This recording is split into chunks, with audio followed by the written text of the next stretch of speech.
Live from New York, this is the Harvey Hour. My name's Stephen Harvey. It's great to have you in today on a Friday. As always, I'm joined alongside my dad, Stephen Harvey. How you doing today on this Friday? Hey, it actually snowed today. Yeah. I got my new Patriots sweatshirt. I'm ready. I like how you needed to upgrade your sweatshirt. I think that's bring new energy to the Harvey Hour. Why not? Yeah, we got a lot to talk about today, though. We got last night's game, which we'll jump into basically immediately. We took a little bit of a break on Tuesday, regather ourselves, but it's time for some more NFL action. So let's jump right into it with last night's matchup between the Denver Broncos and the Los Angeles Chargers. Actually, excuse me, let's go to the Detroit news. There's 21 players on the injury reserve for Detroit. That's massive, most in the league by far, actually. And it is by far the most for a playoff team in the NFL, which is massive as well. So there's massive problems in Detroit. They just lost Carlton Davis to several week injury. And also they lost Aleem McNeil to an ACL. He's done for the rest of the year. So there's a lot of, opportunity for the Eagles to creep in. There's opportunity for even the Packers to creep in, the Vikings to creep in. Obviously, things need to work out perfectly for both those teams. But with the Detroit Lions dealing with so many injuries, there's serious concern if their Super Bowl chances will plummet. And so that's my question to you. Do you think that even though Detroit has 21 players on the IR, that they still have a shot, a serious shot, a legitimate shot at making and potentially winning the Super Bowl? They still have a shot, but it's not as good as it was by a long shot. 21 players on injured reserve. They managed to sneak by, except for being beat by the Bills recently. And that game was 44-42, so it wasn't like that they got blown out or anything. In fact, they tried an onside kick there at the end, didn't make that happen to try to get back in it. But they have now their offensive players are starting to get hurt. Montgomery he has an MCL sprain. He could come back for the playoffs, but he has 775 yards and 12 TDs. That's a lot of offense.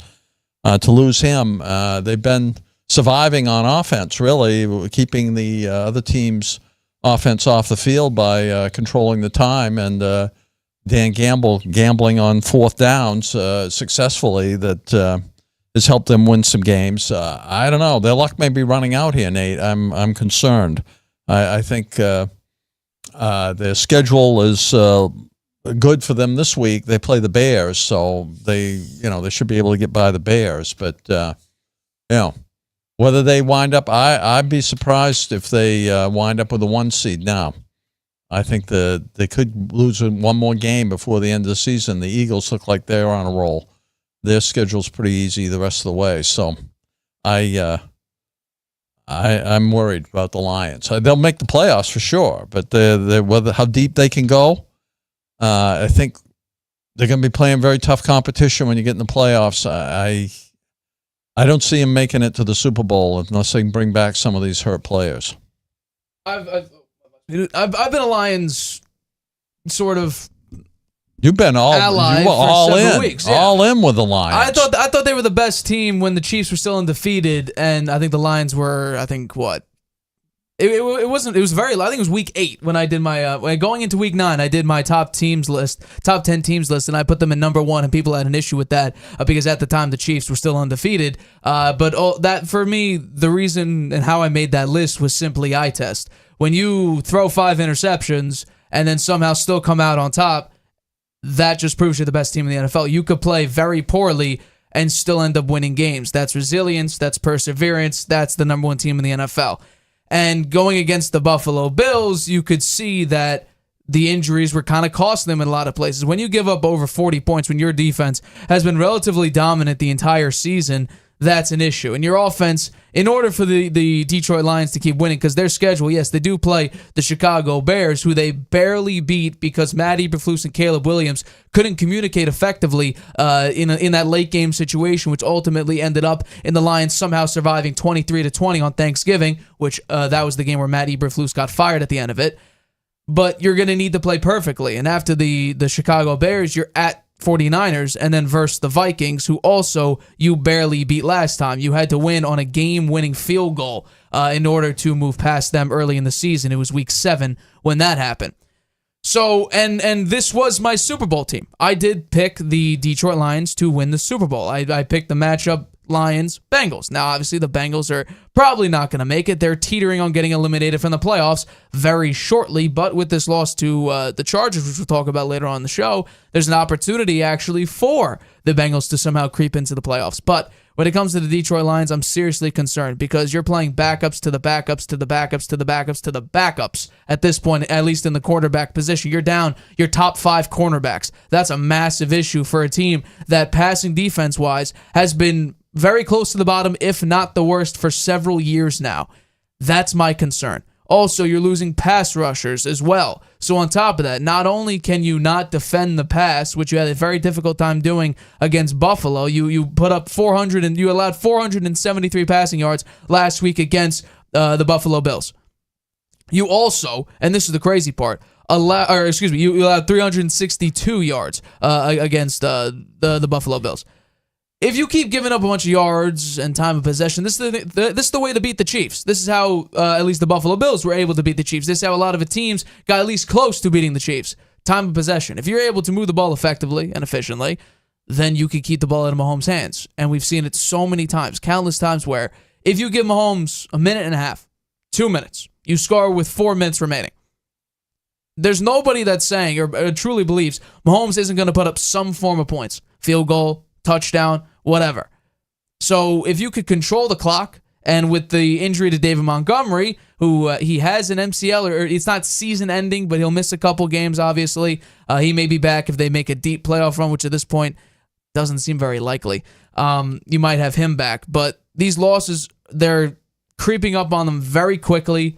This was a Super Bowl winning roster about 4 weeks ago. Even with Aiden Hutchinson down, this was still a Super Bowl winning roster, because you were actually putting up more pressure at a higher pressure percentage without Aiden Hutchinson than you did with him. So these injuries are piling up. 21 players on IR. That's a massive, massive hit to your chances. I picked them to win the Super Bowl. It's looking... I was 100% confident entering the season. Even with Aiden Hutchinson gone, I was about 85%. I'm about 35% positive 35%. now. I'm dropping severely because you just allowed 42. Here's the thing. You allowed 48 points and 31 points to the Packers and the Buffalo Bills. Then you're going up against the Chicago Bears, who are reeling, but you nearly lost to them last time. Then you're going up against a 49ers team in San Francisco, who, while it's a very, very, I think it's still a sub 1% chance, still have a chance to make the playoffs. And then you're up against Minnesota, whose defense will kill you if you don't play perfectly. And also Sam Darnold, who has had some sort of resurgence in his career thanks to Kevin O'Connell. 35% positive and hopeful that they'll win the Super Bowl. I think it's... And that's like right now, if I were to make a top 10 list, Eagles would be my number one team just based on health. That's the only reason why. They're a healthier team than Detroit. Mm-hmm. I think the Eagles have a very good chance to win the division, win the number one seed, because the Lions, I think they'll beat the Bears. I think if the Dolphins beat the 49ers this week, then I think the 49ers will be throwing in the towel. They'll play their backup, so maybe they can beat them. It will really come down to the last game of the season against the Vikings for the winning of the division. I think, though, I'm picking the Seahawks this week to beat the Vikings. I don't think the Vikings, to me, they have a 12-2 record. I don't think they're that good. I don't think they're a 12-2 team, actually. They played well. Darnold's played well. He's still a little bit of a question mark in my mind. Seattle really needs this game. They're playing at home. If they beat the Vikings, then I think the Lions will wind up winning the division. I do think the Eagles have a good chance at the number one seed, though, because I do think the Lions could lose to the Vikings the last game of the season. I think that the biggest thing would be if somehow, some way, the Lions do make it to the Super Bowl. They will obviously get healthier. Carlton Davis, I think the report is 6 weeks he'll be out. Aleem McNeil's gone. He tore his ACL. He's out for the season. David Montgomery might be there at the Super Bowl or maybe the NFC Championship game because he got a second opinion and it turned out it wasn't season-ending. So if you can get Carlton Davis back for that late playoff run, because I said this weeks ago when they started piling up injuries. I said it actually after the Thanksgiving game in particular, where I said that this team is the only team in the NFL that desperately needs the one seed. The Chiefs don't. They just got Hollywood Brown back. The Eagles don't. They're healthy. They're a very good team, but they don't need it. The Vikings don't need it. J.J. McCarthy isn't coming back, and Sam Darnold's playing fine. And also, Stephon Gilmore's back as well. So there's no crippling injuries where they desperately need to get healthy in order to make a good playoff push. The Lions are exactly that, though. I think the key game is this weekend's game, Vikings against Seahawks. If the Seahawks win that game, then that'll put the Vikings at 12-3. I'm sure the Lions are going to beat the Bears, even though they're banged up. They'll be at 13-2. So if the Lions can beat the 49ers, who do the Vikings have after Seahawks? Who are they playing? Packers. See, that's a big game. They play division games the last two games. Yeah, so 3 out of the 4 of the I just think games. maybe the last game of the season, the Vikings won't have anything to play for. That could be lucky for the Lions. We'll have to wait and see. But I think this game. Hold on. First of all, what do you mean nothing to play for? Well, they won't have a shot at winning the division if they get beat by Seattle and they get beat by Green Bay, and the Lions win against the Bears. Then I don't think they'll have anything to play. I don't think the Vikings. How will about have anything to play spoiling it for Detroit? They won't be spoiling it. The Lions would have locked up the division. I'm talking about the 1 seed. I'm not talking the division's the Lions. The 1 seed. I have no issue. Really, you think the Lions will win the division no matter what? Yeah, absolutely. Because the Green Bay and Minnesota beat up on each other in a week from now. Detroit has one more game in the division after this. And they're playing an inferior Bears team with Thomas Brown as the interim head coach, and somehow they've gotten progressively worse. I think they're going to win that game. Right. I do think they'll win that game. So let's say the Detroit wins this. Yeah, I'm more than positive Detroit has the upper hand. And even if Minnesota and Detroit, Minnesota wins the last game of the season, Detroit beat them the first time, and then they would probably get into some tiebreaker, which I'm assuming Detroit has. Okay, do you think Detroit's going to be the 1 seed? That's my question to you. That's why I'm saying that Minnesota, I think any team in the NFC has something to play for. Like the 49ers, they have a sub 1% chance to make to win the division, and probably I think it's to make the playoffs actually. Well, what about just upsetting the Detroit Lions and stopping them from the number 1 seed? No, but I think San Francisco will lose against the Dolphins, so then they'll be out.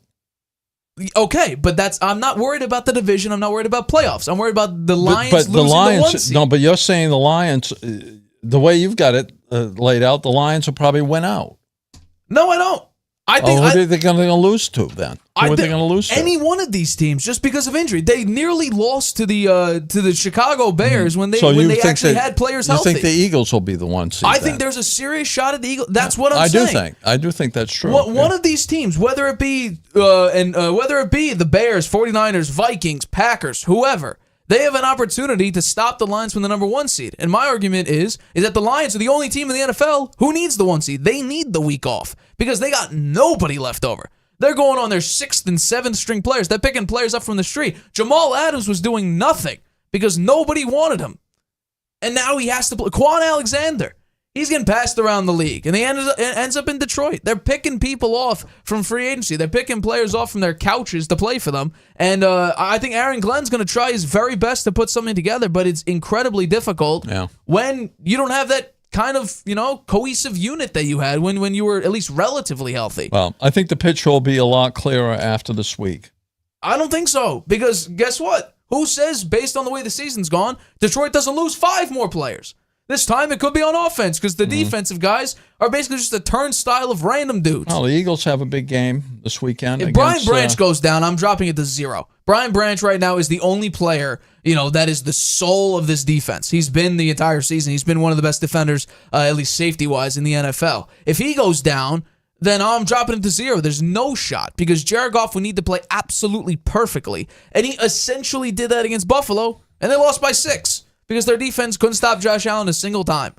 And it got so bad that with like 11 or 8, I forgot what exactly the time was, Dan Campbell decided to do an onside kick in like the very beginning of the 4th quarter that nearly got returned for a touchdown.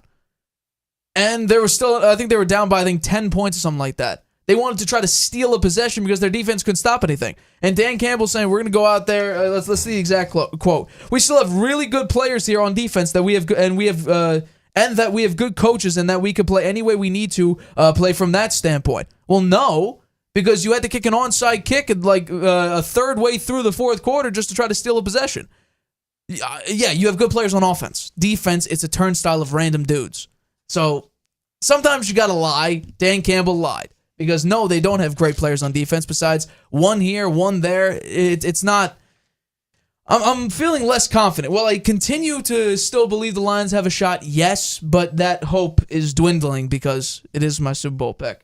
All right, let's get into our next topic here. It's one I thought we were opening with, but that was my mistake. The Los Angeles Chargers got a massive win over the Denver Broncos, being down 24-13 at halftime. It looks like the Denver Broncos were going to run away, especially after we just saw the Chargers get absolutely curb stomped by the Tampa Bay Buccaneers 40-17, but they made a miraculous come-from-behind victory, 11-point comeback, scoring 21 consecutive points, with Justin Herbert making some incredible plays.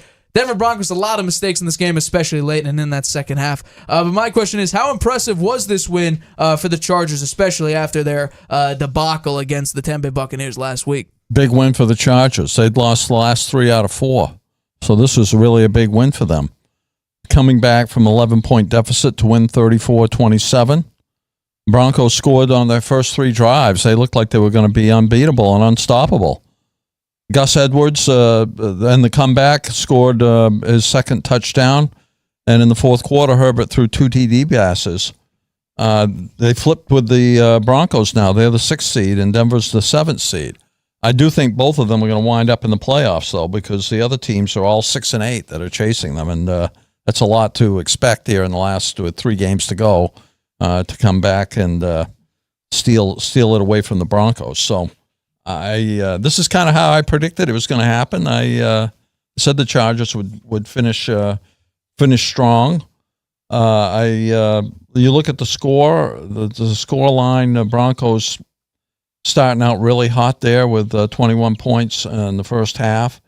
The Chargers. It's interesting that the last drive there for the Chargers, they got the ball with hardly any time left. Managed to get up there and kick that field goal. I've never seen, I think it's been since 1970. 76, where they had that free kick thing. I'm not sure. Can you explain that to me, how that works?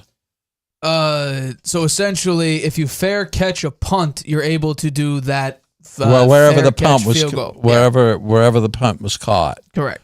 So the guy did a good job to get that, although there was no pressure on him, no rushing in there to try to block it. So that was big. I think that was a good call by Harbaugh to get those 3 points there at the end of the first half. And then, to score 15 points in the fourth quarter, that was the end for the Broncos. I think Knicks had a good game. Well, they couldn't do anything in the second half, and Herbert had a great game. 23 of 31, 284 yards and 2 TDs. Spread the ball around. Lab McConkey looks like a very good receiver. Six receptions for 87 yards. I think the end of the season here, the Broncos, they have at the Bengals and home against the Chiefs. So it's 2 very tough games. Looks like the Chiefs will be wanting to win that game now that they've lost 2, and no, they've only lost 1. They've only lost 1 to the. So I don't know whether they'll have a lot to play for at the end of the last game or not. But going up against the Chiefs anytime is not going to be easy for the Broncos. And the Chargers, they've got at the Patriots, at the Raiders. So I think they'll win those 2. Well, I did pick the Denver Broncos in this game because I thought they'd be able to pull out a nice victory, and I felt really, really confident in the first half. Because the offense was incredibly efficient. I mean, in the red zone, the rollout to the right, that was a beautifully designed play. And I think that's what kind of the issue was. The first half design was perfect. They did everything that they needed to do, and it turned out really good. In the second half, it was dink and dunk and dink and dunk and dink and dunk. No one's pushing the ball downfield. And then there was one pass late in the game where it was the only deep pass that Bo Nix even had, and it was a missed pass interference call. The announcers were talking about Bo Nix throwing it more on time. They didn't even mention the fact that it was obvious pass interference. That's what I was a little bit surprised by. Everybody could see it. holding down his left arm while going up, like he wasn't even looking, or he wasn't even turning around to try to find the ball. That should have been called pass interference and could have set up a beautiful scoring drive, but it didn't. But the play call was a bit off in the second half. Like I said, dink and dunk and dink and dunk. Not really cool design plays early on in the game. They were running the ball at a relatively nice level. Bo Nix did a very, very efficient job in this game, but it was dink and dunk. His average depth of target was 3 yards, and it was kind of similar in the first half for Justin Herbert. I think he had sub 4 yards when it was average depth of target. But my major concern is the penalties. It really was the penalties. That was the massive difference. 7 penalties for 61 yards. Meanwhile, the Chargers had 2 penalties for 8 yards. That's a massive disparity between those two teams. And by the way, you talked about that weird field goal that Dicker the kicker had. That was set up by a fair catch interference by Denver. That's a 15-yard penalty. It helped him massively. Although on those kicks, you could run up as far as you want. There's no pressure. So you could probably make a 65, 60, it could be 70 yards. If you have Brandon Aubrey or hell, even Dicker the kicker, anyone with a massive leg, they could probably make 70. I think, honestly, we talked about it in week 1 where Mike McCarthy was going to send out Brandon Aubrey for, what was it, a 67, 69-yard field goal, and then decided, never mind, I'm not going to do it. I would have no doubt that there's an opportunity for Brandon Aubrey to kick something like that, but he didn't do it. But it was penalties and bad play calling in the second half. That's what the difference was. Bo Nix looked like a different quarterback in the second half. The effectiveness of the screen passes and everything like that, because that's what the offense was. Screen pass, especially early on, and also obviously dinking and dunking. So I think that this Broncos team, they will be a playoff team. I have them making the playoffs. I actually have the wild card looking exactly as it is right now. I have no differences in the in the AFC. The NFC, I have a couple differences which are not panning out great for me. But this is the AFC playoff picture. I don't think the Colts are going to make it. I don't think the Dolphins are going to make it. I don't think the Bengals are going to make it anymore. Although they were my Super Bowl pick, I just don't think that this team is built to win. At this current moment, the Bengals should be much better, but they're not because their defense is terrible. I expect the defensive coordinator for the Bengals to be fired. But besides that, this is a playoff team. Are they going to get far? No. Will they probably win their first game? No, because it'll be against the Buffalo Bills. They're not beating the Buffalo Bills as the 7th seed. It's just not going to happen. But can they have a couple good games so far to end out the year? I think they absolutely can. They do play the Chiefs one more time. And what's interesting about this is the only reason that they lost the first game was on a blocked field goal. That's the only reason why they lost. Bo Nix outplayed Mahomes. The defense was able to stop anything that the Chiefs tried to do. The Chiefs scored 16 points. The Kansas City, the back-to-back Super Bowl winning champion, Kansas City Chiefs, put up 16 points. And this defense, by the way, did its job beautifully through that first half, and in the second half they seemed tired, they were slower, they did come up with an interception in the second half, but it didn't matter because the offense was so inept and the play calling was so poor, and the obvious missed pass interference call, they couldn't do much in the second half, and I give credit to Jim Harbaugh for that too. Do you think Bo Nix is the best rookie quarterback so far? No. I still give it to Jaden Daniels because he had a massive resurgence since having a massive downward spin midway through the year, and I expected honestly for Cliff Kingsbury to do what he's always done the second half of seasons and choke, but it seems like they finally have something stable. And a little spoiler for our picks coming up later on in the show: I have the Eagles winning, but I don't feel great about it because who knows what will happen in that game. I think it's still up in the air. If Jalen Daniels can beat the Eagles this weekend, then I would agree with you. Well, that would be massive if Jaden Daniels somehow pulls this off. Just because the Philadelphia Eagles are right now the best team in the NFC. They're at home.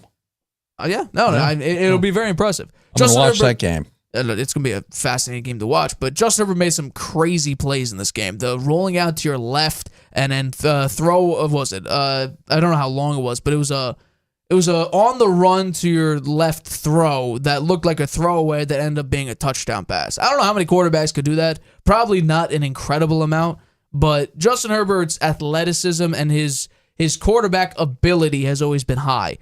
And we could argue about, okay, well, why is he a top 5, top 10 quarterback when the numbers don't really back it up? Because his numbers this season are not good. They're not that great. The best thing he's got going for him is his touchdown to interception ratio. That's it. But you have to kind of watch the Chargers play and realize that, Herbert, he has the talent And especially in He's the got first the half. arm. Yeah, absolutely. He can throw the long ball. And that's kind of what's weird about this offense is that they're not really capitalizing on that. They're more so doing the running play, which Gus Edwards had a tremendous game. They're focusing a lot on the running aspect of it and not really, going bombs away, which Kellen Moore kind of tried to do. There were a couple coordinators and coaches that had him go bombs away. But, hey, this is kind of working. Right now, they're 9-6. They have an opportunity to make the playoffs, and hopefully, if you're a Chargers fan, that they don't blow a second-half lead like they did when Brandon Staley was the head coach and they were playing against the Jaguars. I'm taking the Broncos still make the playoffs. Chargers going to make the playoffs. Do I feel great about either one of those teams winning their first games? Actually, no. Surprisingly, to maybe some people, I don't. Who would the Chargers play right now? If they're the 6 seed, they'd be playing the 3 seed, which I believe is Pittsburgh. Yeah. I think Chargers could have a chance against Pittsburgh. The only way you can get through Pittsburgh is if George Pickens is hurt, because Russell Wilson has been really bad. I think he's averaging a little bit above 150 passing yards a game with George Pickens out the past 2 games.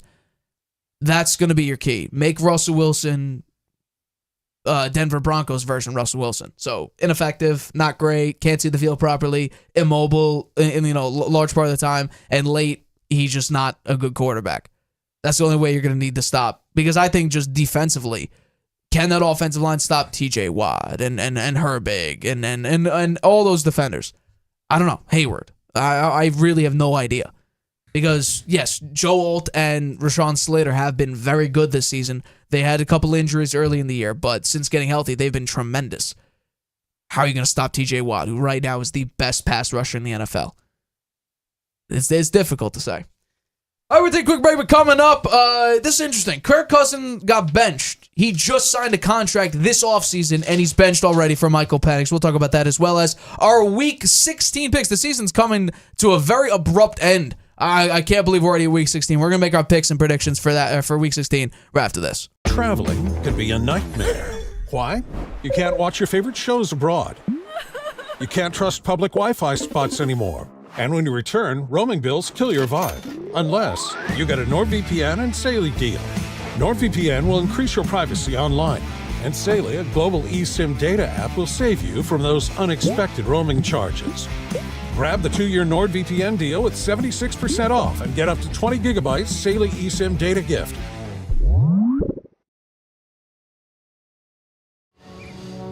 Whether you're just discovering your voice or taking your show to the next level, you know what the world needs to hear. All you have to do is say it.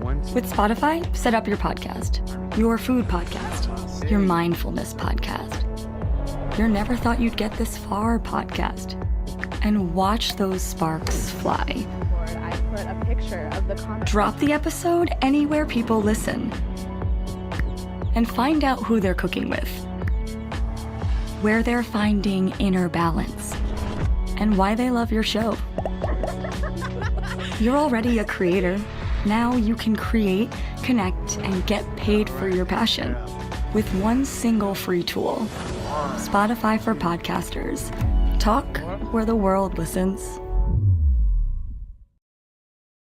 Welcome back to the Harvey Hour. My name is Stephen Harvey. It's great to have you in today on a Friday. As always, I'm joined alongside my dad, Stephen Harvey. Let's get into our next topic of today's show.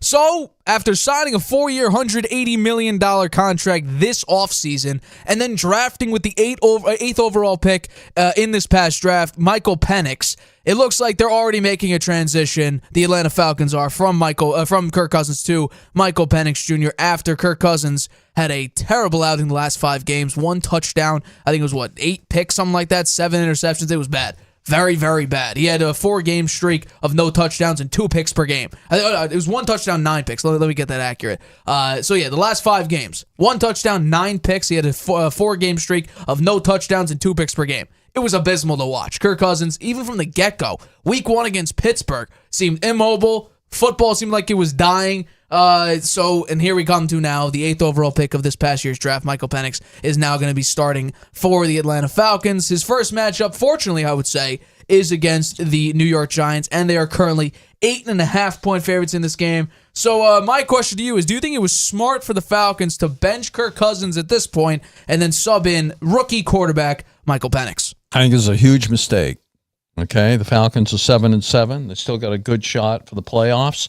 They got I wouldn't say it's an easy schedule because they're playing the Commanders at the Commanders, not this week but next week.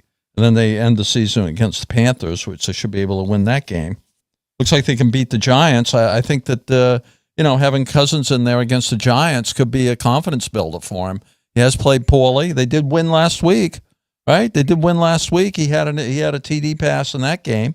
He did have one interception. It wasn't one of his best games, 11 for 17 for only 112 yards. But they got a great running game. Why aren't they doing more with that when the quarterback's not going so great? Run the ball. You got Robinson. There's your run. He had 22 carries for 125 yards last week in the win. I'd say let Cousins be a little bit of a game manager for a while and run the ball more. And then the play action pass would work better. Go to the dink and dunk for a while. I think the reason that Cousins has had a hard time, he's been trying to thread the needle too much. He's been throwing into very tight coverages and getting some interceptions.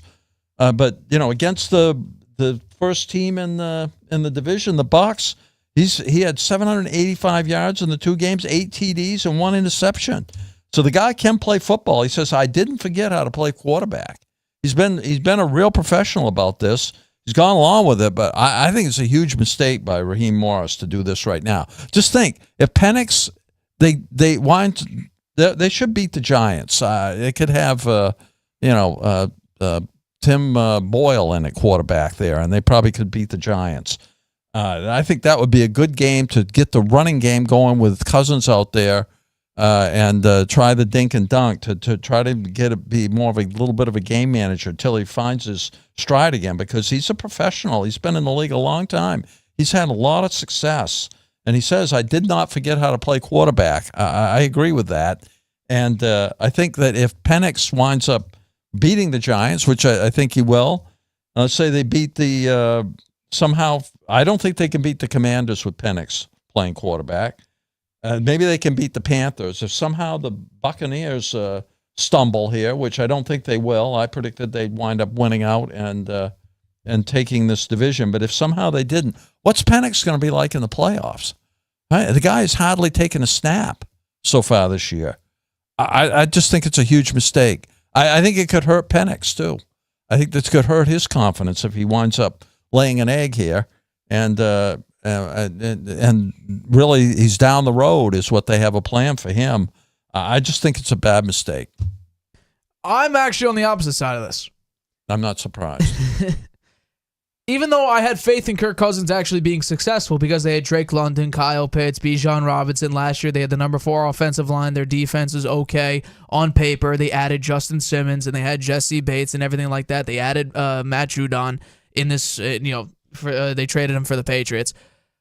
I thought Kirk Cousins would be significantly better than he is currently, and I could say that I was actually wrong. Yes, he's 7-7, but he should be like at least 9-5, at least, because you can't go on a 5-game streak if you're the quarterback who was actually, if we're being honest here, on an MVP trajectory last year with the Minnesota Vikings before he tore his ACL. He had Achilles. He ruptured his Achilles.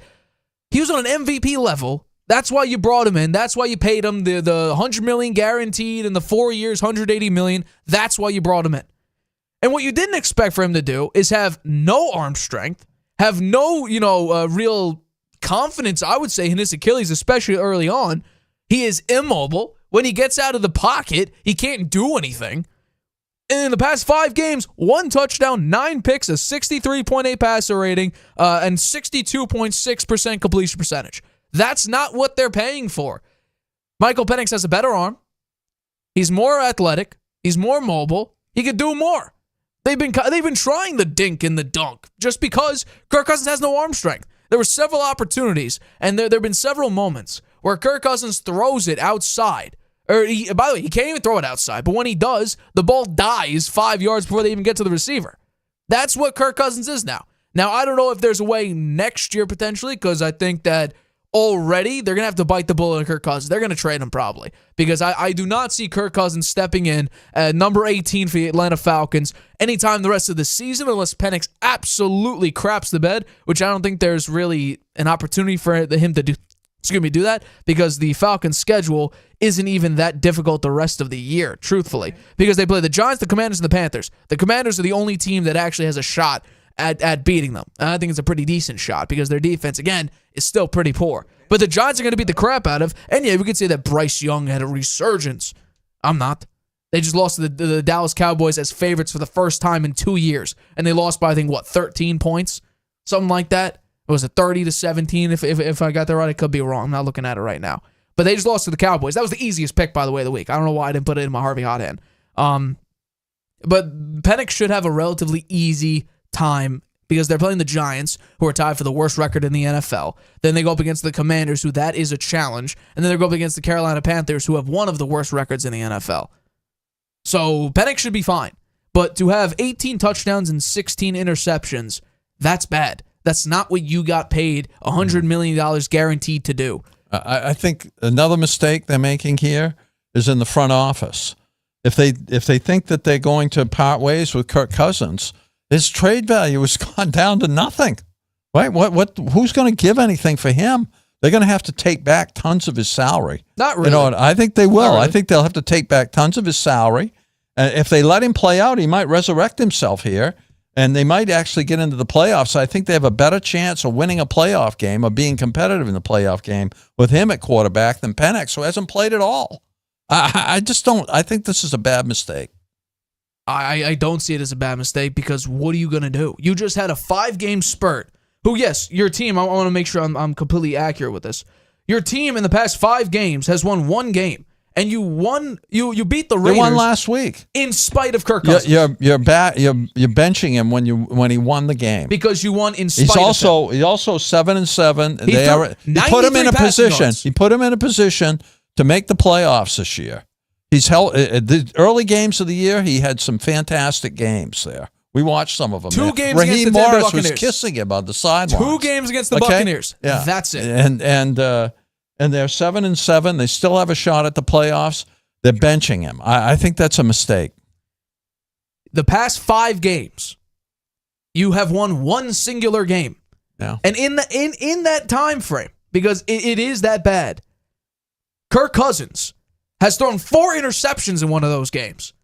You could have beaten the Los Angeles Chargers because you held them to 17 points. No, Jared Goff had a game. He threw 5 interceptions in. But think about what happened. The offense was able to help out the defense. Yeah, well, in the Falcons case, the team isn't that good. The team isn't good enough to do that. You just told me they have so many players. But the team isn't good enough to recover from a 4-interception game. That's why you get the Lions did it. They recovered from a 5-interception game. Because you have a competent quarterback. Yeah, well...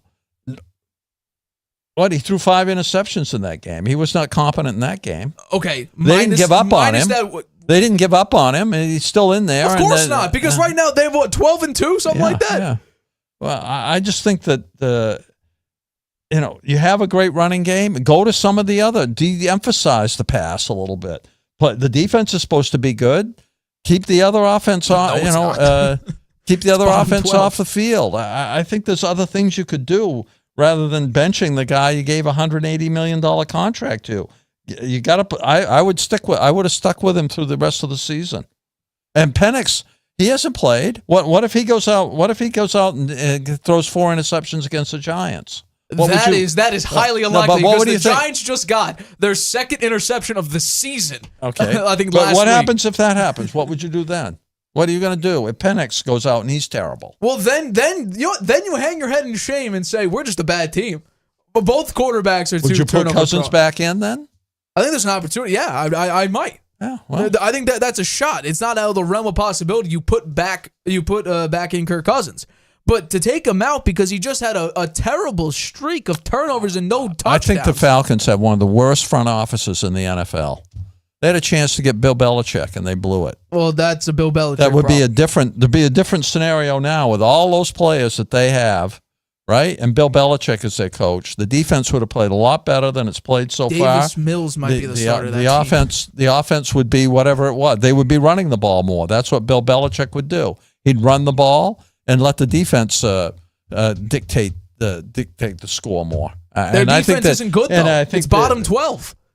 It's 20th in the league. Okay, it would be better under Belichick. They have some good players on defense. They have some very good players on defense. I agree. And why have they underperformed then?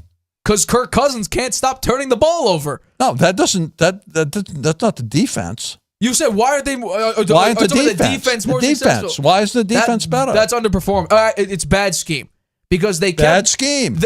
Well, hold on. Thank you for making my argument. Well, first of all, that's not necessarily Bill Belichick. That could be Jimmy Lake's issue. He's the defensive coordinator because they decided to keep being a top 5 blitz team when they were the worst quarterback pressure rate team. Change something up.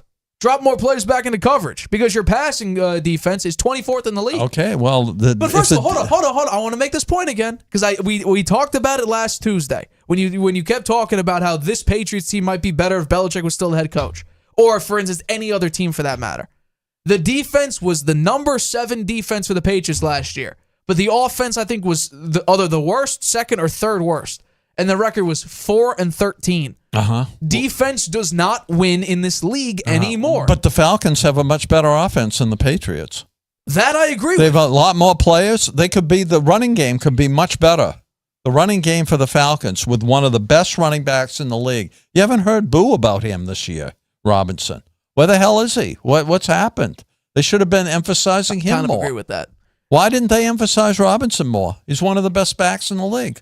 I don't disagree. That's on Zach Robinson. I mean, he had 22 carries last week for 125 yards. That's a winning formula. Yeah, and we talk about all these teams. We talk about the Ravens. We talk about the Eagles. We talk about teams who have really good running backs, and that's how they're winning. Well, I bring it up. It's a very, for the Ravens, a very simple checklist, which if they don't follow, which they didn't the last time they played the Steelers, they play the Steelers this week, they will lose games, which is Lamar throws it under 30 times, and Derek Carney runs it more than 20. That's their winning formula. They're undefeated when that happens. Now, I don't know if that's the same. I need to crunch the numbers when it comes to the Atlanta Falcons. But what I do know is you can't have a quarterback who keeps turning the ball over all the time. And by the way, who is immobile, who can't see the field very well, and who is literally a statue in the pocket. The pocket quarterback is getting eradicated from the NFL in rapid time. Kirk Cousins may be the last dying breed. We'll see what happens. We're going to see what happens. My prediction is they'll regret it. And I'm saying all this. I still expect the Falcons to go out there and win and cover the point spread this week, just because I think that the Giants are that bad. And by the way, I want to point this out. I picked him too, but it could go the other way. I can't see it going the other way. I really can't, because things would need to go so poorly for the Falcons. You would need to have a Michael Penix 4 interception game, 3 interception game, which it could happen. But I think we don't know anything about Michael Penix. He has not played football in the NFL. We don't know anything about him. He had a couple snaps, but you talk about, I understand. We know nothing about him. They're counting on. They're a team that could make the playoffs, and they're counting on a guy who we know nothing about. Well, no. Here's where I think that we still might not see a lot of Penix, because they're gonna play him safe. Now, obviously, they're gonna say that, and apparently they kept the brakes on Kirk Cousins. But for me, I'm looking at it like, well, the Giants have the second worst running defense in the league. They're gonna do a lot of play action. They're gonna do a lot of runs, which is what they should do. They should have done with Kirk Cousins. He also, Penix in college played a lot of from the shotgun. Kirk Cousins, we saw, had an issue in the shotgun. He didn't operate it very well. So I think Penix is going to be an upgrade. Now, I think there's questions about what they do next year, which I'm sure we'll have a conversation in the offseason about, because you just got benched, towards the end of the season when your team is at a 500 record and you just got a contract this past offseason. Yeah. And they're probably that's why I think the front office this is a huge mistake, because they're going to wind up, let's say Penix winds up playing out the season. I don't think they're going to make the playoffs if he's and if they do, they won't go anywhere, because this guy's never played any football yet. So that means Cousins is out, right? He's worthless. His worth is dropped dramatically. They're going to have to take back a huge amount of his salary. I think their front office is terrible. I really do. I think they're miserable. This is a strategic blunder. I actually they're don't grasping think at straws. They're desperate. I don't think desperate so. when they don't have so. to be. They're showing desperation when they really don't have to. Well, obviously, the first potential It's going to cost them big time, both money-wise and not as much as you're thinking right now, because if they do trade him, let's say they do a post-June 1st trade, this following season, 2025, their dead cap hit's only $12.5 million. The majority gets put on 2026 at $25 million. Who's going to pick up that big salary? They won't have to. They're going to tell the Falcons Falcons. will pay it. The Falcons are going to pay it. And why wouldn't they if they want to move? If they want to keep going with Penix? Because if they let Kirk Cousins play and somehow he resurrected himself and they in the last game of the season, I can't see it. They have a shot at the playoffs and somehow they don't make it. Well, Kirk Cousins still has value. As it looks now, they're saying he's valueless. We're starting a rookie quarterback who's never played in the NFL. We don't know what we have with him, but we're giving up with a 7-7 record because we think Kirk Cousins is done. Well, that's what they're saying. Well, we had this conversation with John where you guys were saying with Kevin O'Connell, Daniel Jones will compete for the starting job next season for the Vikings. I say that he will be the starter. I can say the exact same thing with Daniel Jones. He put up a crap product this year, couldn't do anything offensively. He hasn't done anything for the past 2 seasons after he got that contract. What makes you so sure that he'll do it this time? It's the same exact argument you're making, except this time you're saying, well, no, Kirk Cousins will be fine. Show it to me. I'm not saying he'll be fine. You said he could have a resurgence. He could have a resurgence. He's a based on what info? He's a veteran player. He says, I didn't forget how to play quarterback. So is Daniel Jones. Yeah, correct. He knows how to hit. He knows how to say hike, step back in the pocket, and throw the football. The only issue is this season he can't differentiate between defenders and his own teammates because he's throwing it to the defenders a lot more. Yeah, well. 18 touchdowns, 16 picks. That's an issue. We'll see what happens. And you know what? I'm excited to see it because I think I was an advocate for Kirk Cousins. I thought it was a great move because you go to what was, at least at the time, the worst division in the NFL. The NFC South has been the worst division, although I think that award this season goes to the AFC South. That division is abysmal this year. And I thought Russell Wilson should have gone to the Falcons as well because I think at the time they had Arthur Smith and they had a more mobile system. But this was an opportunity in one of the worst divisions in football to succeed. And Kirk Cousins did that beautifully against the Tampa Bay Buccaneers. Not really against anybody else. He had 1 or 2 good games. But outside of that, it's pick. 5 games. Lately, it's been pick. Right. 5 games. 1 touchdown, 9 interceptions. No. I think they made a mistake. That's 0.2 touchdowns to nearly 1 interception. I think the Giants. You think the Giants are happier that they're playing against Michael Penix than Kirk Cousins? I think they are. They're probably saying, "What the hell happened?" I'm going to go with no because they don't have any film on him. How are they going to scheme for him? Well, you're going to have to guess. You're going to have to guess because you haven't seen anything on him. It's the same thing with interim head coaches.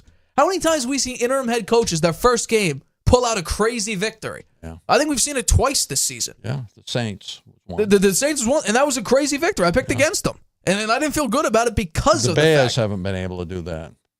The Bears are just an abomination of a franchise. So, yeah. Who knows? Kirk Cousins is not going to be back on the Falcons next year. We'll have a conversation in the offseason about it because there'll be rumors about them moving off. We'll hear trade rumors. I'm sure the Giants. You know what? I'm going to throw this out here. I don't know if it'll stick. You could write it down, crucify me later on if it's wrong. Kirk Cousins to the Giants. Giants pick up an offensive lineman or some other positional player. Then they go out and get Arch Manning next year. Maybe. Throwing that out there. I don't know if it'll stick. I don't know if it'll make sense. I'm saying Kirk Cousins but why not, though? Back in because there. Think about it. John Mara wanted to go out and get Daniel Jones because he resembled Eli Manning. Well, how about you get one of the Manning family members and say, you know what? Let's just make it full circle. Arch Manning will be the next future of our franchise. Now, that would be a good move for the Giants, probably. I think probably. My prediction, more this Kirk Cousins season. will be back in there before the end of the season. I'm pretty sure. He'll be playing against the Commanders next week. Oh, boy. Oh, we'll see. Let's get into our second to last topic here. We do this every week throughout the NFL season. We pick every single game. So far this season, I'm doing great. Nearly 70% winning percentage. I think it's 69.2 last time I did the math. So last week, the point spread was a bit rough for me, but that's okay. I started off 0-1 in both the point spread and the win-loss this week. Normally, that doesn't bode well because that happened last week. But let's jump into it with the first one.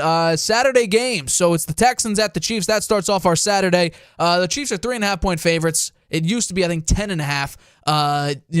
It was some crazy point spread, but the point spread has come down, and I think honestly it could increase a little bit because Hollywood Brown's back, Chiefs are getting healthier, and I think when I look at the Texans, I see a team that is very questionable, especially against really good teams, and especially because C.J. Stroud's in a sophomore slump, and it doesn't look that great, and Joe Mixon could be spotty, and the defense could also be a little bit spotty, although it's improved, and the offensive line isn't. There's too many variables when it comes to the Houston Texans, but I do know one thing about the Chiefs.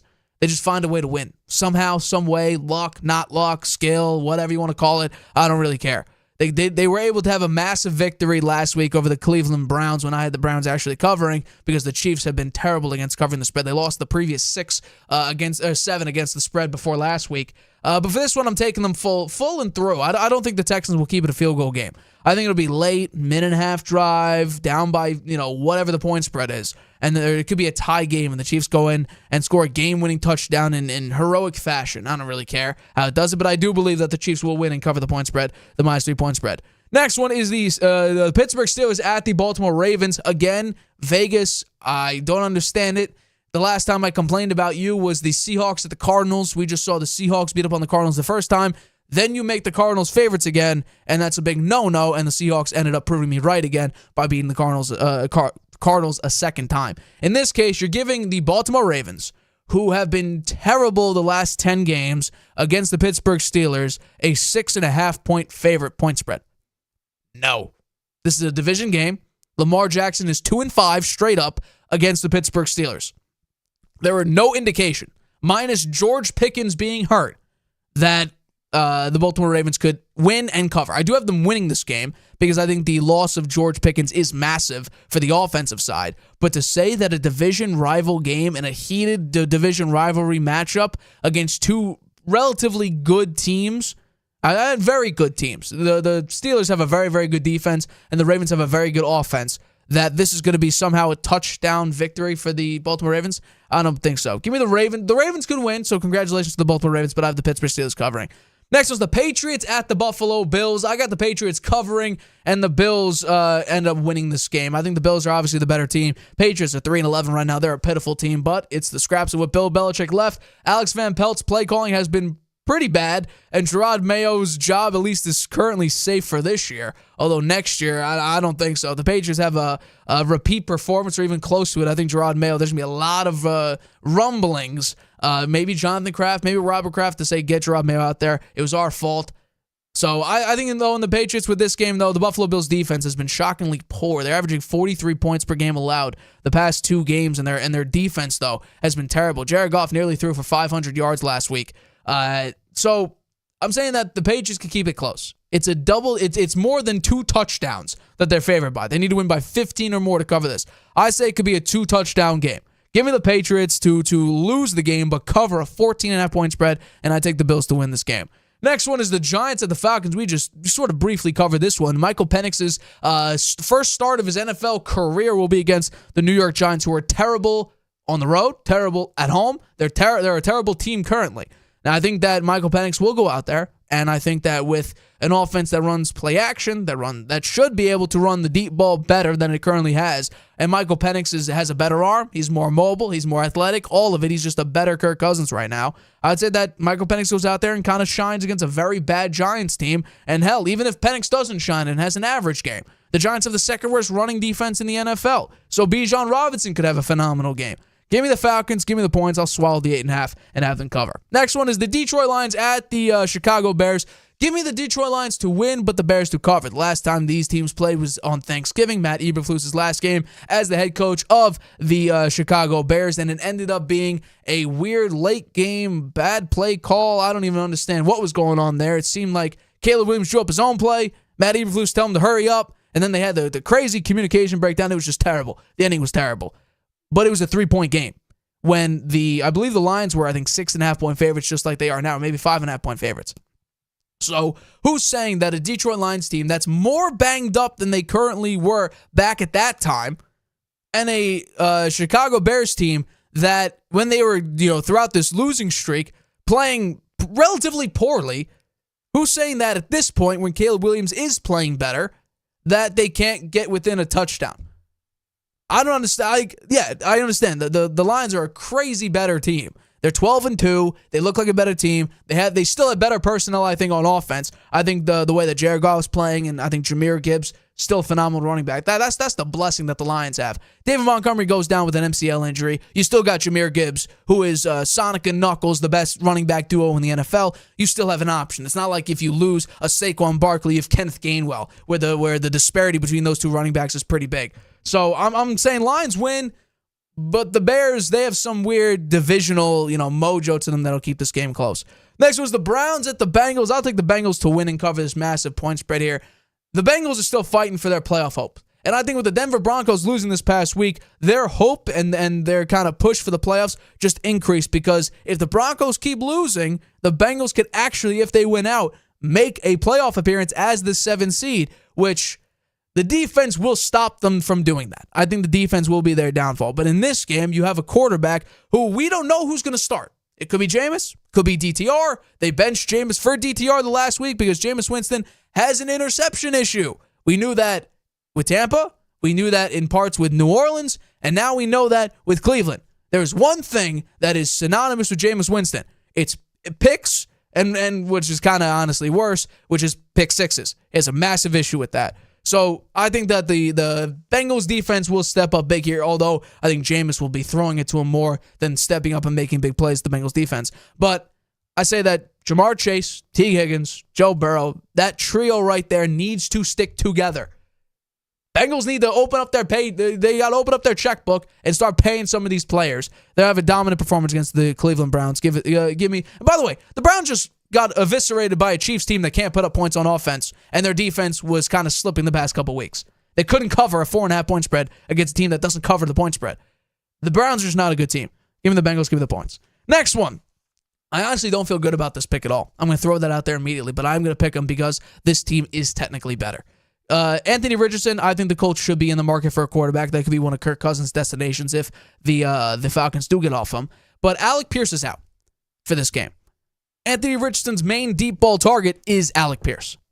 That's my massive concern here. And on top of that, Richardson can't complete any passes. He has a serious problem with not completing passes, and that's because he has the highest average depth of target. He has the highest average depth of target in the NFL. He's trying to go Madden on everybody, one play touchdown every single play. That doesn't win in the NFL. And when it comes to the Titans side, I believe they benched. I think this is official. They've benched Will Levis again for Mason Rudolph. So you're gonna have another quarterback out there instead of Will Levis, who had an interception issue the past week.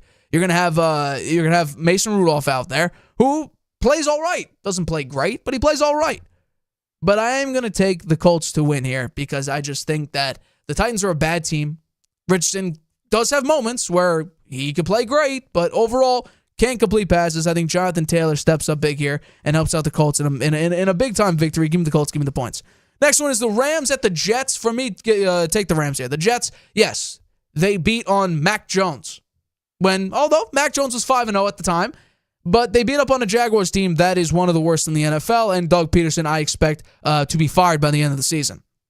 So the Jets are not a good team. Yes, Rodgers and Devontae Adams have connected the past couple weeks, and it's been beautiful to watch. Rodgers has a perfect passer rating the last few weeks when targeting Devontae Adams, but I think this Rams team, they're playing for something. They're playing for the division.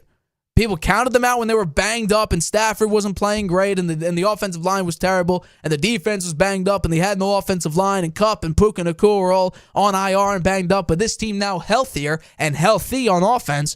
Kyron Williams has finally stepped up. That I've been waiting for him to do for several weeks now. Puka Nacua has looked great. He's looked like the number one receiver. Cooper Kupp has fit beautifully into his role, even though he had no receptions last week. I'm going to take the Rams here. They're undefeated as road favorites this season. I say that continues. Rams -3. Give me the points and give me the victory. Next one, Eagles at Commanders. Give me the number one team in the NFC, in my opinion, just due to the fact that the Lions are not healthy to beat up on the Commanders. The Commanders have had moments this season where it doesn't look good. Cliff Kingsbury's offense looks slow. The defense has not done a great job, but it's also had moments like early in the season where they had the second best running team in the NFL, and their defense was a top 10 defense. But I'm going to take Saquon Barkley here. I'm actually rooting for Saquon to break the rushing record here, and he desperately needs to. He has to have, I think, over 130 yards on average for the rest of the season to break the record. Now, he does play the Giants. Still he plays the Giants one more time to end out the season. Could that be the game where he does it? Who knows? But he desperately needs to keep running the ball and having an effective run game. And we heard A.J. Brown and, the Jalen Hurts, all that bickering and everything like that. Well, A.J. Brown did have a phenomenal game last week. So give me the Eagles. Give me the points. I'll take it all. Next one is the Cardinals at the Panthers. Panthers have done actually pretty well, and Bryce Young, I think, just saved his NFL career, at least on the Carolina Panthers, with his recent performances. But I'm going to take the Cardinals here because I think they're just the better team. Kyler Murray, Marvin Harrison. Although Paris Johnson, I believe he was out for this game. So that could be an issue from the offensive line. But I just think that Kyler Murray and this Cardinals team is way too up and down for me. I can't fully get a grasp on them. The last few times I picked them to lose, they did. So I think I'm trying to, gain a trend here of picking them correctly. I'll take the Cardinals to win and cover the -4.5. They're the better team, and I think the Panthers, they're just not good anymore. Let's go with the Vikings at the Seahawks. Give me the Vikings to win here. Stephon Gilmore will be back for this game, which obviously could cause a disturbance for Geno Smith in the passing lane. And also, I think Aaron Jones has done a pretty good job this season so far. Sam Darnold, his resurgence, as everyone's been talking about this entire season. I think that the defense will get to Geno, disrupt him, force him into turnovers. He's sometimes prone to that when under pressure. I think this is a big-time spot for the Vikings. They still have a perfect shot to try to get the NFC North and potentially, depending on how the Eagles and Lions play, a shot at the number one seed. They're still playing for that. And if Sam Darnold somehow claims the number one seed, what the hell is the NFL? That's my big question. What the hell has the NFL come to that Sam Darnold is currently the leading quarterback in the number one team in the NFC? It's crazy to believe. But there's an opportunity for that to happen. And I think that with a win over the Seahawks, by the way, it helps out the Rams massively. It also obviously helps the Vikings' chance of taking over the NFC North and potentially the one seed. Give me the Vikings. Their defense will disrupt Geno Smith. Next one, give me Mac Jones again. I'm not wavering my Mac Jones hope, especially against a Las Vegas Raiders team that, going up against one of the worst defenses in the league, with Kirk Cousins having interception issues, put up 9 points. They have no running game. They have no passing game. Their defense is all banged up. Why can't Mac Jones go out and do what he did last week against the Jets, who, by the way, have a pretty decent... They're not a good defense. They're a decent defense. Why can't Mac Jones go over there and shine like he did last week? And as he's done kind of throughout the season in bits and pieces here. Mac Jones' problem is just throwing the ball to the other team. He did that Sauce Gardner last week. Give me Mac Jones in an upset. This should not be an upset. I'm sorry. Mac Jones should be favored over the Las Vegas Raiders. The Jaguars are a better team than the Raiders. Next one, San Francisco 49ers at the Miami Dolphins. I think it's, again, are the 49ers a good team? Not great team, because they're not a great team. Are they a good team? I'm going to go with yes. I think there's been moments here where Brock Purdy hasn't played well. I think there have been moments where the defense hasn't played well. But I think, Dre Greenlaw getting hurt again, and then Devondre Campbell walking off the field, there's just been moments where it's just, the morale killers, and it's just not been a great season. But I think deep down, and we've seen it a couple times, like the dominant victory over the Chicago Bears. Against bad teams, the 49ers, and especially under 500 teams, the 49ers are still a very good team against those types of teams. And the Dolphins are under 500.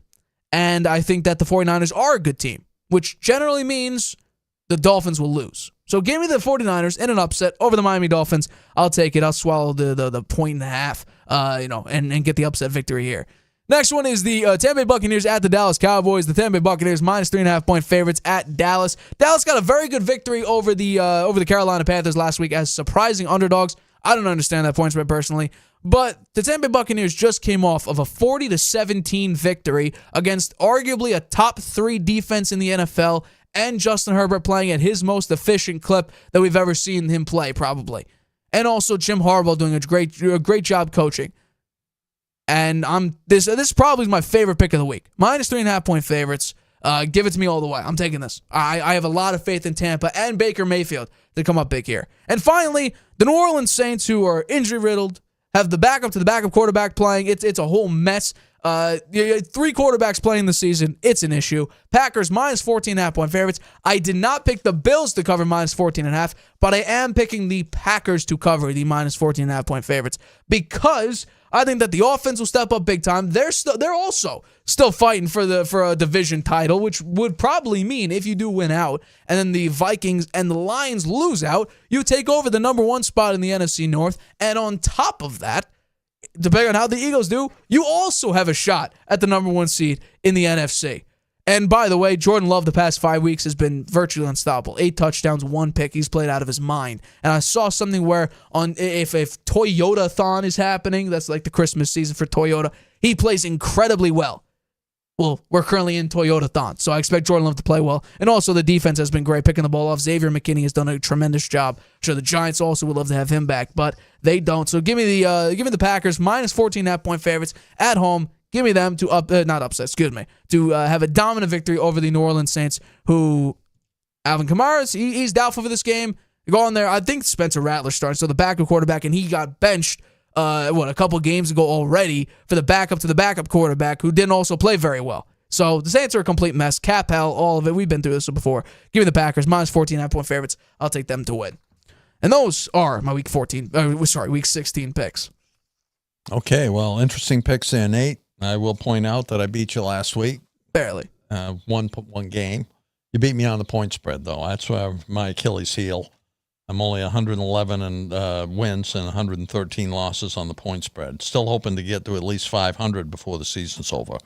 My win total's 147 to 77 losses on the straight-up picks. Pretty good percentage there, but not so good on the point spread. But still a few games left, so we'll see how it goes here. I've got the Chiefs beating the Texans. I think the Texans have taken a step back from last year when they were really exciting, and C.J. Stroud was the Rookie of the Year. As you mentioned, he's had a sophomore slump, some of that due to their offensive line, which has been a sieve. I think the Chiefs find a way to win here. 13-1. I think they'll be 14-1 before the week is over. The Steelers against the Ravens. One of these games, the Ravens are going to beat up on the Steelers, and this is the one, I think. I do think it'll be close, though. I think the Steelers will I don't think the Ravens will cover the point spread at 6.5. Seems a little high to me, given these games are generally very close. The Steelers at 10-4, number 8 in the power rankings. The Ravens 9-5, number 7 in the power rankings. So very closely matched teams. I just think the Ravens are going to find a way to win this game. Patriots at Bills. I got the Bills covering the point spread at 14.5. They're 11-3. They've been beating the best teams in the NFL. Patriots, I think the defense is poorly coached. I think the defensive coordinator and Gerard Mayo are to blame there. The defense should play much better with the players that they have. The offense just doesn't have anybody besides Drake May. I think he was a good draft pick. I think he's got a bright future. They need to put some pieces around him. The Giants against the Falcons. I do have the Falcons winning. We talk a lot about this, Kirk Cousins being benched. I think the Falcons will win and cover only because the Giants are so terrible. And I think that the Giants lose this game in a big way, then they're going to start talking about Dable being fired.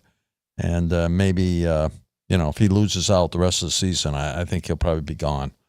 The Lions against the Bears. I have the Lions winning. We've talked a lot about the Bears. Our prediction, my prediction, coming true here. They're only 4-10. I think I had them at 5-12. So 5-12 for the season. So I don't think they're going to get that fifth win against the Lions, even though the Lions are all banged up. Basically because the Bears coaching staff. It's a joke. The Browns against the Bengals. I like the Bengals. They still have a little something to play for here. I think they'll cover. They're playing at home. They're 6-8, number 20 in the power rankings. The Browns at 25. Who knows? Maybe Jameis Winston will have one of his 400, 500-yard passing games. It could have happened at any moment, but if it's matched with 3 or 4 picks and 2 for pick sixes than the Bengals, but it could help the Bengals win. So we'll have to wait and see. Titans against the Colts. I like Mason Rudolph. He's in there. He could make this interesting. The Colts, on the other hand, with Richardson, I don't know whether he's this is really his rookie season. He's had some bright spots there. The game against the Patriots, he played pretty well and wound up leading them on the winning drive at the end of the game. They're 6-8. They're still alive. 22 in the power rankings versus the Titans at 30. I like the Colts to win and cover. The Rams at the Jets. The Rams, a lot to play for here. They're a resurgent team. I think they've won 8 out of their last 9. I like them to beat the Jets, who don't really care. I think the coaching thing is a mess. The players have given up. Aaron Rodgers is poison in the locker room. 4-10, 26 in the power rankings against the Rams, who've been climbing in the power rankings now at 14. It's going to be a fight between them and the Seahawks the rest of the way. They view this as a must-win, and they'll get it and cover. The Eagles against the Commanders. This will be a really interesting game. I think the Eagles are going to win and cover. I think the Commanders are going to make it very close. I think it'll be very tough for the Eagles playing at the Commanders. The other game was pretty close. So against when they played earlier in the year, Commanders 10 in the power rankings. The Eagles now at 1 in the power rankings. I think that's the right rank. I think we'll see what Saquon Barkley does if he's going to compete for that all-time rushing record. He's going to have to get some big yards here in this game. Possibly that could happen. We'll see. The Cardinals against the Panthers. I like the Cardinals, but not to cover. I think Bryce Young playing better. He's looking like a real NFL quarterback lately. Kyler Murray, you can't tell. Early in the season, I thought he was like top 3 quarterback, but now he's regressed. But they are 16 in the power rankings, 7-7 record. The Panthers, on the other hand, at 27th. The Vikings and the Seahawks. This is a huge game, and I'm sure the Seahawks view this as a must-win. They lose this game, they'll be out, and the Rams, who I think pretty sure they're going to win. They lose, then they won't be in first place anymore. And they have one more game against the Rams coming up here. They got to win this game at 8-6, 15 in the power rankings against the Vikings, 12-2, number 5. I think they're going to find a way to win that game, playing at home with the 12th fan. And the Vikings, as I say, I am a little questionable about that 12-2 record. Really, are they really that good? I'm not so sure. The Panthers against the Jaguars. The Jaguars against the Raiders. I'm picking the Jaguars. Mac Jones. Oh, good old Mac from his old Patriots days. He's resurrecting himself a little bit, playing down there for the Jaguars at 3-11, 28th in the power rankings against the 2-12 Raiders at 31st in the power rankings. Looks like Antonio Pierce is probably gone after the season. I think he dissed on the players. I think they've given up on him. They don't really have a Aiden O'Connell. I think should have been the starting quarterback all along. He'll be out there. I think this will be close. I do see the Jaguars coming up with the win. The 49ers at the Dolphins. Dolphins still with something to play for. 1.5 point spread. I think they'll find a way to win. San Francisco without CMC. They've been a shadow of the team they were last year. And the Buccaneers against the Cowboys. I'm picking the Buccaneers, and they look good. Baker Mayfield having a great season. The Cowboys, on the other hand, could be a spoiler here. I see this one as being closer than being very close, and the Cowboys could upset the Buccaneers, but I am going with the Bucs in this game. I think they smell blood to win the division here with the Falcons making the blunder of benching Cousins. So I think they'll find a way to win, but I think it will be close. The game is in Dallas. And the Saints against Green Bay. Green Bay, a prohibitive favorite, covering the point spread at 14.5. So you have both teams covering the 14.5 point spread. Yeah. Wow. Buffalo against the Patriots. Buffalo is the best team. You could make an argument they're the best team in the NFL. No. They beat the Chiefs and they Correct. beat the Lions. Huh? Couldn't stop the run against Baltimore. Got eviscerated by Baltimore. Well, Baltimore's got a fantastic running game. So how can you be the best team and not stop that? You were able to stop the Lions. Actually, you didn't stop the Lions. Yeah. Be able to just play I think better. they're going to cover against the Patriots, particularly playing at home. Right? What's the weather going to be like? I bet it'll be I got some numbers for you. Don't worry. Day. I got some numbers for you. That's a little bit of a hint to what I'm going to, which is Here we go. The Harvey hot hand. The hot hand. Which obviously, if you've been following the show for any week on a Friday, as I always say, it's my favorite topic to do. And the Harvey Hot Hand is where I pick the 5 teams in the 5 games that you should bet on throughout the NFL season. I'm 43-38, so about 53% winning percentage. So I'm doing worse than I did last year. I was 62% last year. But this season is a complete mess. A lot of people have lost a lot of money this year. So, but let's jump into it. We're bouncing back. I had a 2-3 week last week. I got screwed over in a couple of those games, but we're here back. We're trying to get back in the winning side of things, back in the W column, back in the above 500 column for this week. And I think we got a couple good picks. So let's begin with the first pick of the Week 16 edition of the Harvey Hot Hand, which is Steelers at Ravens. So this one's easy for me, really. Since 2007, Tomlin as an underdog is 62-35-1 against the spread. That's the best in the NFL throughout that time frame. Lamar is 2-5 against the Steelers in his NFL career, while the Ravens in the last 2 games are 2-8 in the last 10 games, like I said. And Lamar Jackson against Pittsburgh, 57% completion percentage, 5 touchdowns, 8 picks, 66.7 passer rating. Terrible, comparatively to the fact that he's above 100 passer rating in his NFL career. This is a big-time spot for him because guess what? If they ended up actually beating the Pittsburgh Steelers, which I have them doing, they still have a shot at the division. They still have a shot at making some serious waves and flipping from the wild card to a division leader right now. And I think there's an opportunity. I do have them winning in this game because I think that with the loss of George Pickens, that's a massive loss for Russell Wilson just because he has been a massive part of the offense for Pittsburgh Steelers. He had a good game against them last time earlier in the season, but so I do have the Ravens winning 24-20. But this is a division game. Lamar doesn't play extremely well against the Pittsburgh Steelers. Last time we heard him say in a pregame before playing the Steelers, why do you struggle so much against Pittsburgh? He goes, I don't know. Well, I know. He doesn't play well. So I think that they'll be able to pull out a win here because we could complain about Justin Tucker missing a bunch of kicks anyway. So I say that they win 24-20.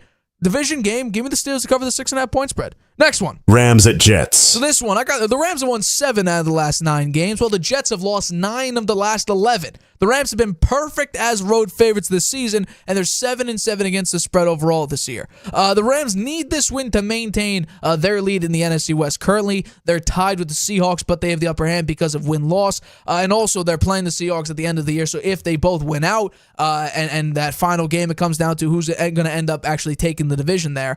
So I think the Rams have a serious good shot at it, while the Jets, they can't find a way to win. There's been several opportunities, late game, Rodgers has the ball in his hand, and he gets sacked. He throws too many incompletions. They have to kick off. They go for it on 4th down and don't hit it.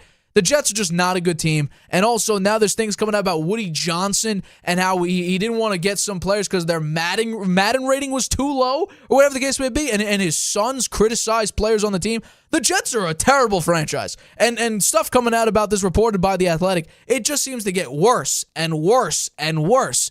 So not only is the season with the high expectations, on the field being turning out very poorly, now it looks like behind the scenes and in the front office, it seems much worse than it actually is. Maybe, I don't know, but it seems very, very bad from a spectator perspective. But in this case, the Rams, they're a better team. They're fighting for the division right now. They've won 7 out of the last 9 games. That continues in this one. 28-23. They beat the Jets and cover the -3 point spread. Next one. Bills at Patriots. This is what I was talking about.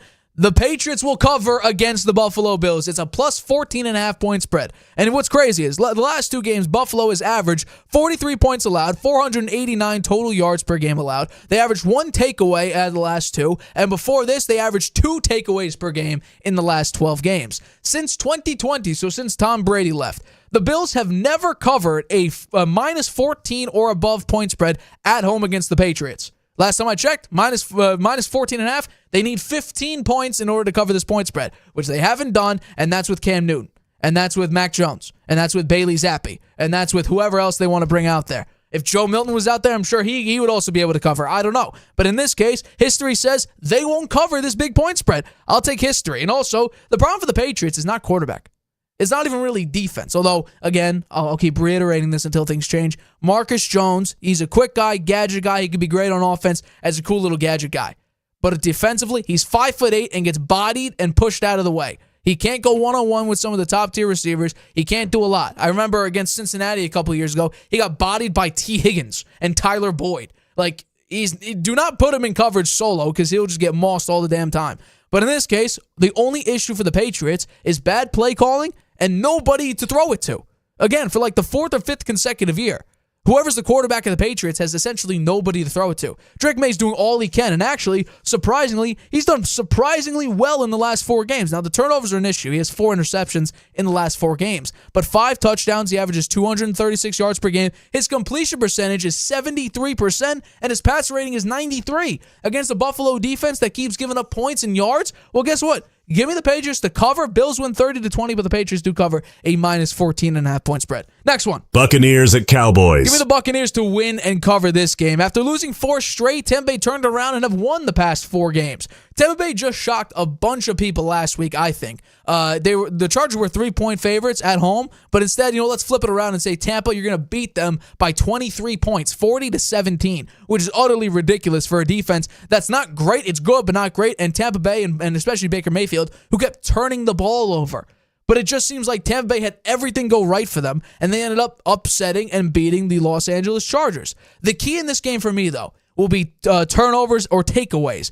Dallas is 4-1 when taking the ball away 2+ times. Meanwhile, Tampa Bay is 4-3, a winning record when throwing 1 or fewer turnovers, when having 1 or fewer turnovers. So, and here's the most embarrassing part about this. A team that went 16-0 at home the past 2 seasons, for the past 2 seasons in Dallas, is now 1-7 at home this season.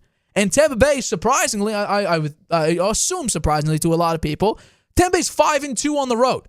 So give me the Bucs. Give me a win here. It's 3.5 point favorites. I'll take the points. I'll take them. Tampa Bay wins 31-27, and they cover 3.5 point spread. The final pick of Week 16's Harvey Hot End is Saints at Packers. This one's huge. We did 2 14.5 point spreads in the Harvey Hot End for this week. But when it comes to this, the Packers are 8-2 in the last 10 games. Jordan Love in the last 5 games is 4-1, nearly a 69% completion percentage, 8 touchdowns, 1 pick, a 119.9 passer rating. He has been on fire. And also, Josh Jacobs is scoring multi-touchdowns in every game, basically. I mean, he's just a dominant running back. And what's crazy about that is that the Saints have the 30th best rush yards per attempt average. It's bad. They allow rushing yards like nobody's business, and they also have the 30th ranked total defense. On the opposite side of that, the Packers have the 4th best total offense. So the Saints are there's not a good team, and especially on the road. They're 2-4 on the road.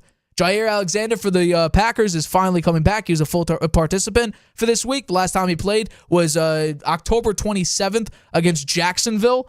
So I think, and when it comes to the Packers, there's still a chance, albeit it's basically 0, that if the Packers keep winning and their opponents, the Vikings and the Lions, keep losing, they have a shot not only to take the NFC North, but also the number 1 seed in the NFC, depending on how the Eagles do the rest of the year.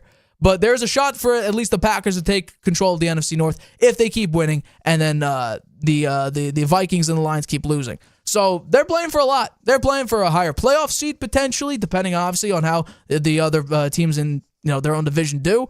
But I think this is a massive victory for the Packers. Defense is great. Offense is tremendous. Running the ball at an effective level. Jordan Love, like I said, last 5 games, 4-1, nearly 70% completion percentage, 8 touchdowns, 1 pick, 119.9 passer rating. Let's round up to 120.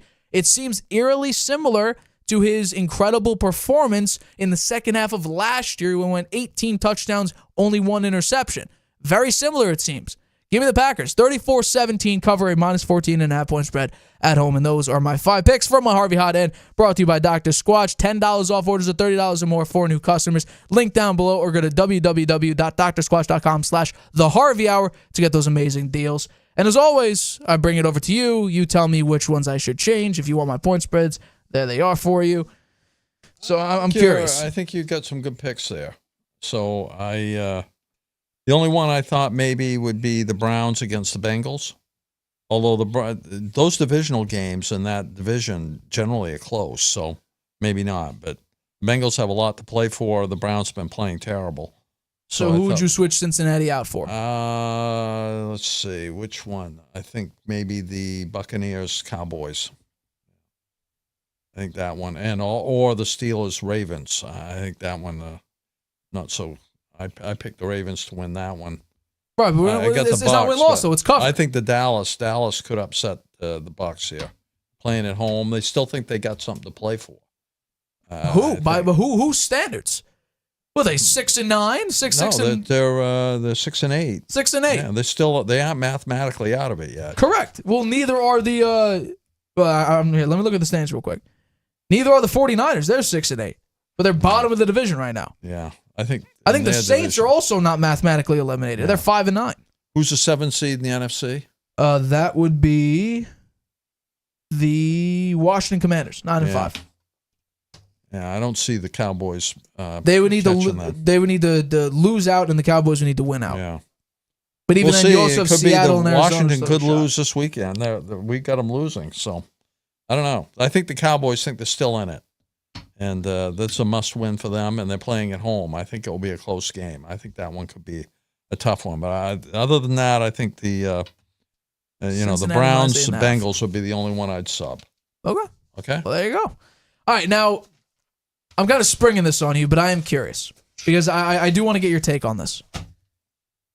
LeBron James recently said that the NBA shoots way too many threes and that it's not the All-Stars that's necessarily the problem. It's the NBA. It's the game in general. Now, you've been through the evolution of the three-point line being created and then the process of a bunch of NBA rules, move the mic closer to you, being created. And I think the Celtics, we've seen the past 2 years. This year, they averaged, I think, 31.5 three-pointers a game, which is ridiculous. I think this is like the most in NBA history, teams averaging the most three-pointers per game. There's a serious issue with the way the NBA is doing. Viewership's down nearly 50%. I think the number was 48%. Massive. Do you have any changes that you would bring to the NBA, rules-wise, scheming-wise? What would you do to fix the NBA? Well, I think the viewership's down because the NFL is coming into the playoff season and nobody watches. The NBA is an exhibition season for most of the season, right? And then people get interested in the spring. So I think the viewership will come back. I've been an NBA fan for many, many years. I grew up in Maine, and the Celtics, of course, when Bill Russell was playing, they never lost. Johnny Most as their announcer was legendary, and I loved it. It was great. Back then, no three-point line. And maybe the defense was stronger back then, although you had Wilt averaging 50, 60 points a game. So maybe the defense wasn't that great, or Wilt was just an anomaly being so much taller than everybody else back then. What was it, 7-1? Then you went to the three-point line. You had a period of time where it was more like football out there. You had the Detroit Pistons, the bad boys, beating up on everybody. You had the New York Knicks with Pat Riley as their coach, being very aggressive in terms of pounding up on players, particularly against the Bulls. When Michael Jordan wasn't there, they crushed Scottie Pippen. And then you went to the new era here now where everyone's shooting a lot of threes.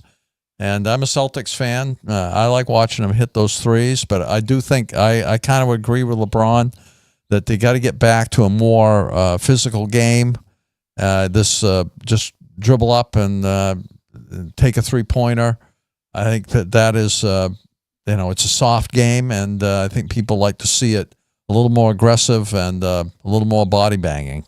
So you would bring it back to like the 80s? Well, maybe not quite that far, but I think I would. Lambeer. I think I think there are too many three. I think the 3-point thing is a little overemphasized here, and I think they should get back to a more physical game. You know what's great? I actually blame the Celtics. You talk about how the blame the Celtics, and here's why. Missoula's whole ideology is we're going to shoot more threes than you. You just better hope we miss them. They lived and died by the 3 last year. Hell, they won the championship. Correct, but they also, his first year, we have to remember, it was, why are they shooting so many threes? But that was kind of how Missoula worked. Like, first, Ime Udoka, he was very heavy on defense. Heavy defense, like he was, you're going to give 100% offensively, 100% defensively, no matter what. And now they got the Joe Missoula, who was 3. He emphasized the 3. I think it's kind of like the new era of the NFL, where it used to be running game and defense. Early 2000s and in the 90s, running game defense, heavy on defense though. And now it seems like the NFL is a lot about passing. Rule changes to help out passing, help out quarterbacks. In the NBA, physicality is not really a thing, let's be honest. And especially, the All-Star game has become an absolute joke. And I think that... Well, so is the NFL's All-Star game. Correct. They don't even play a game Right, anymore. the Pro Bowl has now become the Pro Bowl games and flag football. I hate it. Absolutely hate it. And again, like, the All-Star game used to mean something. Kobe, Curry, and then you also had Kobe and MJ used to be out there. LeBron, like... They've always been high-scoring games, though. The All-Star game in the NBA has always been a high-scoring game. They don't play much defense. They never did. That's the problem. They never did. No one plays defense. Like, for instance, I was watching UConn Xavier. I saw better ball movement. I saw more heart, more soul. I saw a bunch of different things that I don't really see in a lot of NBA games anymore. Because it just seems like they're just going through the 82 games. It just work. And also player management's a whole other thing. The Joel Embiid, that whole mess, that's a whole separate thing that we could do a full 20 minutes on. But when it comes to like regular season NBA, they play a game every other day, generally, maybe once every 2 days for a decent stretch there. There's nothing you could really do for the 3-point line because this is how the new generation of players, that's how they're training. That's how they're practicing to shoot more threes. You have 5th graders shooting threes when the threes don't even count. That's the crazy thing. So I don't know if there's anything you can do besides philosophy. You have to bring in a new sort of scheme where the NFL is a lot about passing. And in this year, it's actually been the running game that's had the biggest impact on successful teams. The Ravens, the Eagles, the Lions, even the Chiefs, when they've had a successful run game, that's how they've shown massive levels of success. Well, the only way to fix this, I think, if you want people to take less threes, is move the 3-point line out further. Do you think that'll stop? I mean, like, put it even out there even further. Do you think the All-Star game is just toast at this point? It should be. I think the I don't when know. When are you they go going to the 200-point What range, would they play? I mean, they have the NFL playing flag football. What would the NBA? I think. What are they? They're thinking about having an all-star team that would play against a European team. What, U.S. versus the world? Yeah, something like that. That's not a bad idea. Yeah, I think don't that's mind a good that. idea. This year they're doing a weird tournament that Kevin Durant just adamantly opposed to. I like U.S. versus the world. I don't mind something that. like that. Although I think I actually talked about this before, where I think that the NBA should do it where an all-star, you have all-stars from each conference, and then it's a tournament for your own division. So, for instance, you have, I don't even know how many, like the logistics of it, I need to write it out in a nice coherent form. But essentially, every single conference and every division would have a set of all-stars, and you would play for your division in the conference. So you could have the Atlantic Division win the all-star game. The All-Star Tournament. Have something like that. So you could have the Knicks, the Bucks, how are they the going to Celtics. have time to do that, though? What do you mean? You said you do it like a weekend. You do like an All-Star weekend's already a thing. You just stretch it out, maybe 1 or 2 days. It's a very game to 21, game to 11, something simple like that. Nobody's going out and going a full 48 minutes of NBA basketball. But you can do a game to 21, first to 21. I actually like. I don't know. Because what are you playing for? Yes, U.S. versus the world, that's something, but that's essentially the Olympics. That's basically what it is, U.S. versus the world. And also, American NBA players compared to, think about it. You'd have a lot more all-stars if you did it that way. Well, first of all, who's the best American player? Still. You can't say LeBron. LeBron right now hasn't been great. No, I would say... The disparity between the top American and the top European, I think, is massive. Giannis, Jokic, Doncic. I still just think go down the list. To me, Jokic is still I mean, technically, even Shea, he's Canadian, so he wouldn't be a part of U.S. unless you want to do North America versus the world. Then that's the only way Shea would be on that side of it, because he's technically the world if we're doing U.S. I don't know. They got to do something because their game is. I think it's toast. It's a joke. I think the All-Star game is toast. It's just a question of how you're going to bring Well, they've been talking about that, the All-Stars against the world. I think that when it comes to, like, for instance, the MLB, which I still think they should bring back, is whoever side wins the All-Star game, that side gets what, home field advantage or something like that to start the World Series, something like that. The NL or the AL, whoever wins, that's the home team for the World Do they Series. Still do that? No, they don't. They got rid of that know. years ago. I like that because it adds something to it. Yeah. It doesn't add like, okay, we won the All-Star game. Cool. Well, they should go back to that. I agree. But then when it comes to the NBA, it's like, oh, so you're going to give us home field advantage, home court advantage for the finals? I don't know. Throwing ideas out there. None of them really stick because I think that when it comes to all-star games in general, I know it's a fan service there, but if Curry's now shooting from half court line and Luka's shooting from the 3/4 line, that's when you know it's a joke. I think it's on its last dying breaths. And I think that's honestly the all-star game for all sports or most sports. The NFL's already gone with it. Baseball's All-Star game is still relevant. It's not great, though. They do play. I mean, the pitchers try to get the guys out, and the hitters are trying to get a hit. So I do think they're trying in that game. The other two, I think they're just having, and the football has given up on it. The NBA, they're just out there having fun. They are trying. I think the NFL's already dead. The Pro Bowl is dead. The NBA All-Star game, that's on its last dying breaths because we're getting like 200 points a game now. They could make that into a game, though, if you did, this NBA against the world. I think that would be something people would be interested in. But then, hold on. Players would have enough pride to try to win the game. Would they, though? Because they would. Because they can't even have pride to say that the Western Conference is better than the Eastern Conference or vice versa. But when it comes to the NBA in general, swallow the whistle. Bring it back there. Bring it back a couple decades. I'm not saying go full bad boy piss and start, whacking people upside the head. Take the 3-point line away? No, you're not going to. Move it out. Move it out further. Far. Move it out so far that they won't. They only go for it at the end if they're behind by 3. That might get boring. Because then you're only shooting mid-range shots. The 3-point is at least, I don't know. How about this? Get rid of the corner 3. The corner 3 is, I think, 3 feet closer than the top of the key? So how about you just go from the top of the key, stretch it to the lengths of the court? The corner 3 doesn't exist. Anything behind that line at the top of the key, parallel to it, that's a 3-point line. Everything inside is a mid-range or at least a 2-pointer. But I think physicality needs to come back. It's soft. You're swallowing the whistle on simple things, and half the time nobody's doing anything. College basketball, that's why March Madness is so big. It's school pride. It's the kids are trying because not only are they playing for their team, they're also potentially playing for their basketball future too. Some of these guys want to be in the NBA draft. They want to be NBA players. They also want to get a NCAA chip. So you got to bring heart back into it. I feel like there's no heart left. And on top of the fact that the NBA, who's the next upcoming star? We went from Jordan into Kobe into LeBron, and then LeBron had Curry and everything like that. Is who's that next guy? That's also a massive question. So who knows? But U.S. versus the world, I like that.